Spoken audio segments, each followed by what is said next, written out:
Hey there, spice lovers. Welcome to Urban Greenery. Today we're diving into the world of homegrown heat.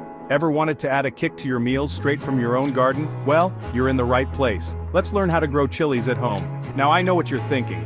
I kill every plant I touch. Trust me, I've been there. But here's a secret.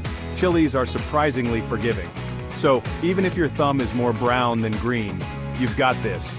Let's break it down into 5 easy steps. Choose your fighter.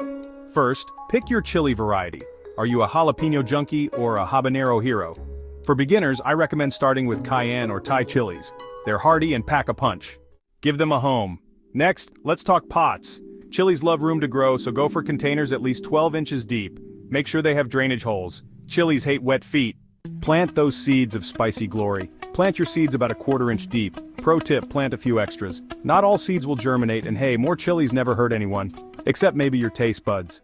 Sunshine and TLC. Place your pots in a sunny spot. Chilies are sun worshippers. They need at least 6 hours of direct sunlight daily. Water them when the top inch of soil feels dry.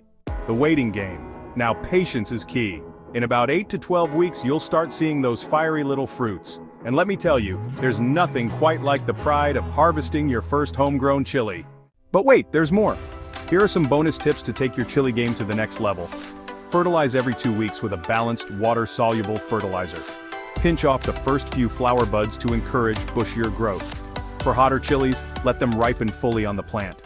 And there you have it, folks, your very own guide to growing chilies at home. Trust me, once you taste that homegrown heat, you'll never go back to store-bought. If you enjoyed this video and want more gardening tips, smash that like button and subscribe to Green Thumb Gourmet. And hey, drop a comment below telling me your favorite way to use chilies in cooking. I'll be sharing my secret chili sauce recipe in the next video, so stay tuned. Until next time, keep it spicy.